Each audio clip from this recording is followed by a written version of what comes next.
is Mike again from Bits and Boards. And Eric. And today we're going to take a look at BiBLios. And this is a game that Eric picked up on Kickstarter. It is actually a reprint from a 2007 game.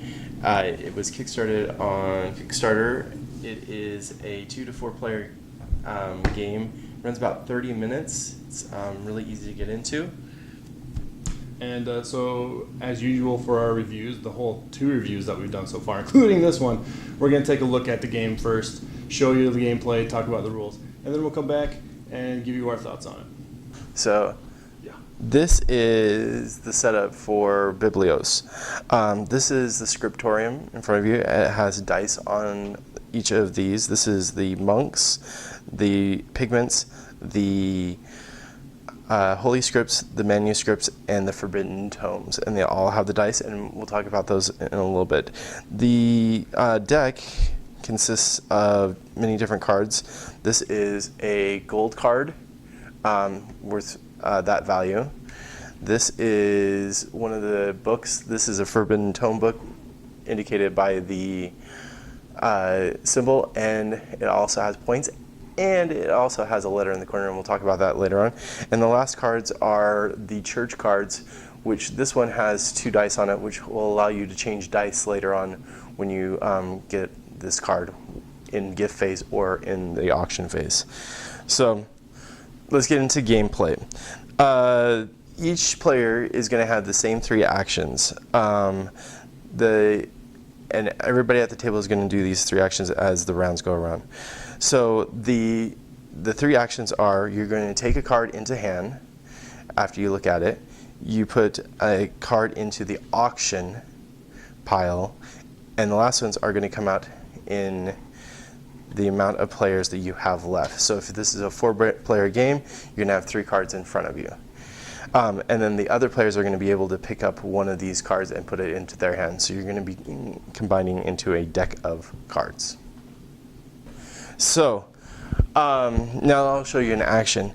I am the first player, so I'm going to look at the card. I drew a manuscript of 2 power, and the icon in the right-hand corner is an I. The letters come up in tiebreakers. So a 2 on a manuscript, I would like to keep it, so I'm going to keep it in my hand. The next card I pull up is actually a 2 of the forbidden tomes. This I can either place out in front of me or put it into the auction pile. I think I'll put it out in front of you so everybody can have a chance to get it. The next card is a church card. This actually, when you receive any church card, you have to change one of the dies. This one is a minus on 1 die of your choice up here to make it less victory points. So I don't want anybody to get this immediately, so I'm going to put it into the auction pile. The next card up is a gold for 1. That's fine to go out for other people to get. And the last one, oh, it's another church card. This is -1 on 2 different dice. This is a really powerful card, but because I already put something in the auction pile and I already have a card in my hand, it has to go out in front of you. So that is 1 round, and we keep going around until the deck of cards is in everybody's hands and we have an auction deck. The nice thing about it is everybody's going to end up with the exact same amount of cards in hand, either a mixture of different cards and gold cards.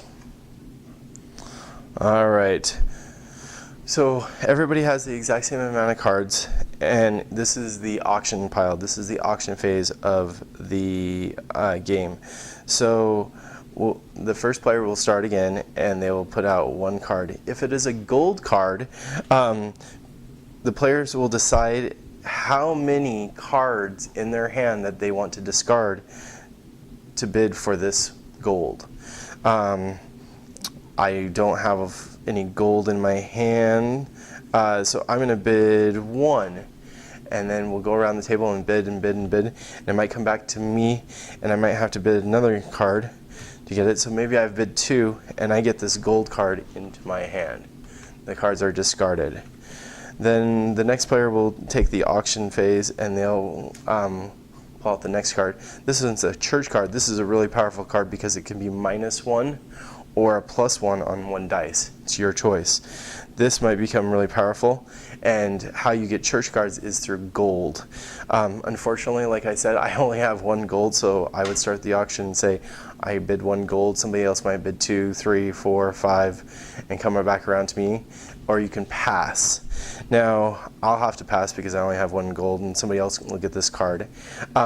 Now, if you have, let's say, 4 gold, 2 twos, and you bid 3, you have to pay the 2 twos. You don't get change back in this game. So why church cards are so important and why there's only 1 of these is it allows you as a player, once you get 1 of these church cards, either through the gift phase or through the auction phase, is you automatically play it and they're discarded. You can change any of these up or down depending on the church card. And like for me, if I had this church card and I had 2 blues that are worth 4 power, I might change this up to 4 victory points, and this is the victory points at the end of the game. The auction keeps going. Here's another one that comes out. Oh, it's a manuscript. You know what? My hand, I don't have any manuscripts. I'm bidding on holy texts and pigments, so I might pass for this. Somebody might else get this and spend their gold. This one is 3 for monks, which I wish I had more gold this round to get this, but it'll probably go into somebody else's hand. You go through the whole entire deck of cards through the auction phase, and when that is over, you take all cards in your hand and you combine them into groups. Gold is a tiebreaker, so hold on to your gold. And then if you have the most points in a single color, you actually get the pips. So if my 4 points in pigments was the highest, or I was going for pigments instead of everybody else, I would get this dice and those 4 victory points. Somebody else might get a 6 on their monks, or a 5 on the greens, or maybe even 1 on the poor manuscripts, or this might have been left alone because nobody was going after the forbidden tomes. But then you add these up, and whatever you have is your victory points and winning. So, as you can tell from our gameplay through, there is a lot of little things in this little box. A lot of little piddly things to remember. Yes. And the thing that got me the first time I played this is that it's not the number on the cards that actually give you the victory points, it's the dice. So you could actually have it in a 2-player game, have a scenario where one person has, well, in a 2-player scenario, these are all going to get dealt out probably. The dice are. But you could run into a scenario where one person has 1 pip on a die and the other one has 2. Mm-hmm. Or 1 and 1.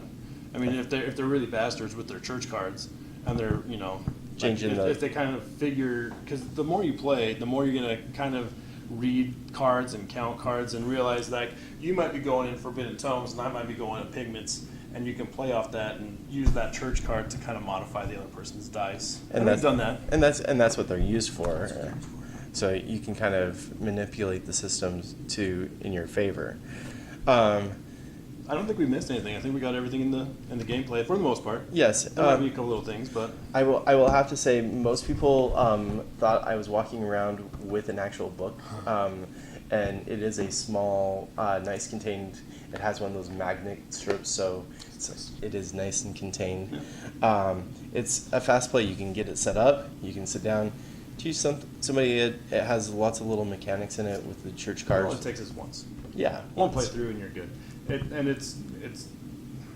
I can't say it's one of those games that's easy to learn and tough to master. Yeah. You play a couple times and you're gonna get it. You're gonna get it. But each time with taking cards out of the deck, that randomizes. Yeah. So maybe a lot of the church cards are gone, or the gold's gone, or whatever. Yeah, so that changes things around. Yeah. So did you like it? I did. I enjoyed it. It's a game I will pack around with me. It'll be a wonderful game to sit down at a coffee shop and play with friends. Yeah, I can see that. Yeah, and I do like the theme of it. I think the theme can be crossover. or overlaid? Not terribly tough. I mean, the dice, the dice put that nice mechanic in there, so it applies to the theme a little bit. Yeah. But I don't think I'd ever buy this. And here's why. The auction mechanic, I don't like auction mechanics. So you wouldn't like for sale or any? No. For I like it in Power Grid. Okay. I don't like it with 2 players. I don't think this game should be played with 2 players. Oh no. With the auction, you just can't play auction mechanics with 2 players because it's like, I'm going to bid 1, well, I'm going to bid 2, Yeah. I'm going to bid 3, I'm going to bid 4, I'm going to bid 5, right? But with 3 players, if I bid 1, you're going to bid 2, the other person's 3, I'm going to have to bid 4. And even Right away. and even more so with 4 players. Like I Right. said, Oh, yeah. this would be a game that I take It'd be to tough. I'd take it to a coffee shop, sit down with my group of Yeah, friends, that's and right. play. So Yeah. And I might buy it for that reason, but there's other games like this that I'd probably haul around that I might like a little better. And it's really just the auction piece. So if auction, that mechanic is for you, and having a little bit of dice, you're not rolling the dice, you're just using them as counters really. So if that is really appeals to you, and having this good card mechanic where everyone's getting involved and you have a good auction mechanic at the end of the game, I think this is a good game for you to pick up and haul around with you, and just put it in your car and keep it time with it. yeah, and like our Splendor last week, I love the artwork on it. It's beautiful, beautiful artwork like Splendor, and it's a nice little game. So yeah, It's not bad. All right, this is Mike for Bits and Boards again, and Eric. and thanks for watching our review of BiBLios.